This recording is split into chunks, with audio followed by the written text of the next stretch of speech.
It's Wednesday, October 7th, and just kind of checking things over. There's a section here that I think I'm probably going to replace. It's not in bad shape, but it seems like the edges are rounded over, and I'm having some trouble with the cutter bar not cutting great in this area, and I think that might be why. The guards look pretty okay, so hopefully that'll be good. I've got spares in the toolbox that rides on the back of the head. I need to get the combine blown off. There wasn't much due overnight, and things are starting to get dried off, I think, so we should be able to roll pretty early today, but I need to do the 50-hour lube on this, so just basically a few more grease zerks and things to check.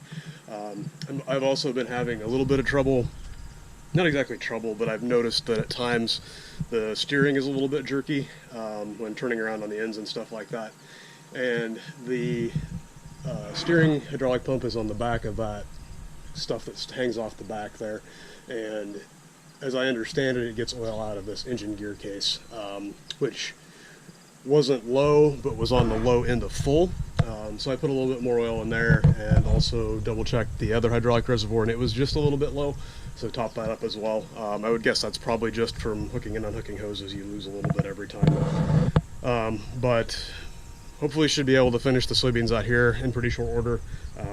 When I was doing the video last night that I said there was 12 or 15 acres left, I think I was probably a little bit short on what's actually there.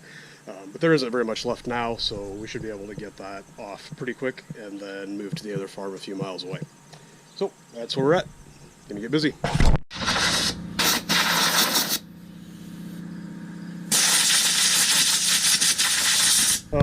We're getting there. Combine's blown off, still need to lube and replace that section and look over a little bit closer to make sure there's nothing else I need to work on. But the sun is shining and the sky is clear. It's fairly warm, as you might be able to tell by the dirt stuck to the sweat on my face. So should be rolling here relatively soon, I think. So right around noon and got this field finished up, the last few acres. Looks like this field did pretty decent yield-wise, not spectacular, but not going to complain. So we're going to put what's in the grain tank onto the truck and then sort of mobilize and head to the farm that's a few miles away. So for the stuff real close, we normally just go down the road with the head on, since it's only a 20-foot head. If we meet somebody, we should be able to get off to the side enough that they can get by and we can yield half the road like we're supposed to legally. But with going 6 or 7 miles plus a little bit to take gravel roads, we don't really pull the head off just to be courteous to our neighbors, I guess. So we got to unhook stuff and get it on the trailer. I need to check the tires on their trailer and make sure that they're up, because they usually go down over the winter being stored. They might be okay, but I want to double check that so we don't have something go flat on the way there or on the way home in a few days, hopefully. So we're going to cut into that this afternoon and hopefully make quick work of it. Forecast looks pretty solid the next few days. Just have to see how things go. Since I have more soybeans than corn this year, we have a ways to go on the soybean harvest for sure. We made a pretty good dent in the corn, honestly, last week, or into last week and the beginning of this week, with what we ran. Probably less than half, but more than a third, I would guess, done with corn, and probably a quarter done with soybeans at this point, so definitely have a ways to go. Probably will have 3, 4, 5, 6, 7 days, probably working days of soybean harvest left, and then a few days of corn after we get that finished. So plenty more action to come, I'm sure, and probably plenty more breakdowns.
pods and I can see a few kind of lima beans, but not bad. Not very many splits either. I'm running the concave pretty tight and the cylinder pretty fast, and the beans seem to be hanging together really well, which is kind of surprising really with where the moisture seems to be showing on them, because they're 10-11% most of the time it seems like, which is drier than we really want them to be. Maybe you should have switched to beans a day or two sooner.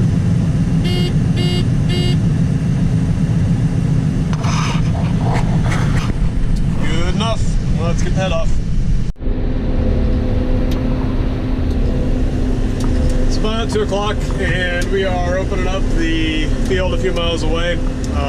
Notice I'm not going down the edge, and you might wonder why that is.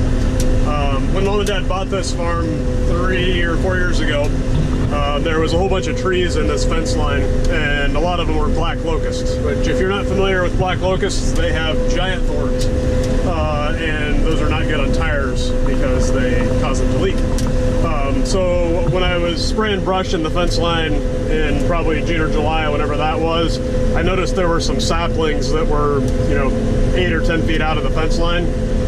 So we're gonna cut sort of the middle pass off the end rows and then come through with the pickup and look for stuff that we need to cut off, just to make sure that the tires on the combine continue to hold air, hopefully until we get this field done at least.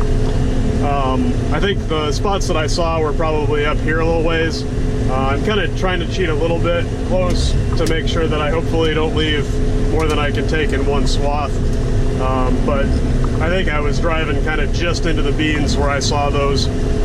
So hopefully we shouldn't run over anything, or if we do, the tire is actually not clear out at the edge of the head, so we've got a little bit of leeway too.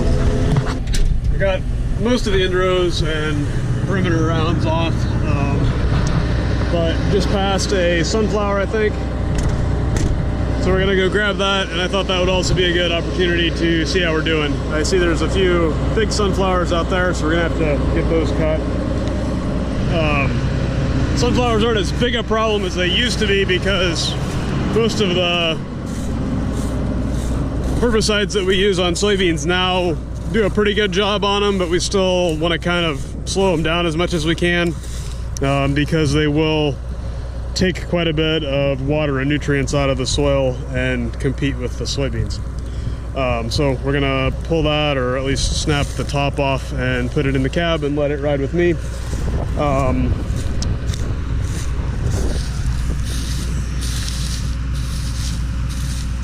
It seems like the soybeans are really dry, but the stems are pretty tough yet, or at least in spots they are. I don't think that I'm losing too much though. I mean, there's a few soybeans on the ground, but we're probably less than a bushel, which is about as good as we can expect. We'll kind of double check. It doesn't look like we shot much out the back. These stems here look pretty dry. Yeah, they're definitely a little tough. I don't know how late we're going to be able to run tonight if they're all like that. Some of the stuff along the edges and the low spots were still quite green, although the grain moisture was pretty low, which kind of surprised me a little bit. There's one.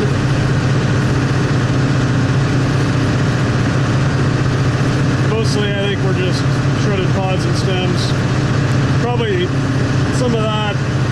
Ideally, we would like to be breaking the pods open, so there's one disc, looks like. Ideally, we'd like to be breaking the pods open, but leaving them attached to the stems so that more stuff went over the walkers and less stuff came over the sieves. But in order to get those beans out of the green pods, you gotta run things pretty tight, so then you end up with a lot more trash coming back here. It seems like I'm finding a little bit of soybeans back here. Not a lot, but some. There's one. There's a few. Well, I may need to open things up a little bit and see if we can get a little bit better separation. Judging by the ground, I don't think I'm losing enough to really matter, but still like as many as possible to go into the grain tank. Making a lot of dust and there's not much wind right now. Not like a fog on the low-lying areas.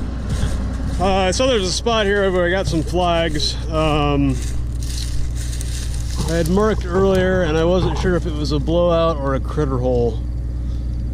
Kind of looks like a blowout to me. Not a very big one, but something's going on. I think we'll move them just up the hill out of the pass and leave the flags where we can see them. Got some more enemy weeds here. This is Shattercane, it looks like. So we're gonna have to stop and pull those off because they're a close relative of grain sorghum, which is a close relative of corn, which means that herbicides you use on corn don't affect it at all, other than Roundup. So it's kind of bad, or you don't want it if you can help it. So normally if we see that, we stop and pull the seed heads off, and I'm probably gonna GPS tag that spot too, because I'm guessing at this point probably some seeds have fallen off, which means we're gonna have to keep an eye on it next year when there's corn on this one. But we'll stop and pick it on the next round, because then my ladder will be on the right side and won't have to wade through quite as many beans either.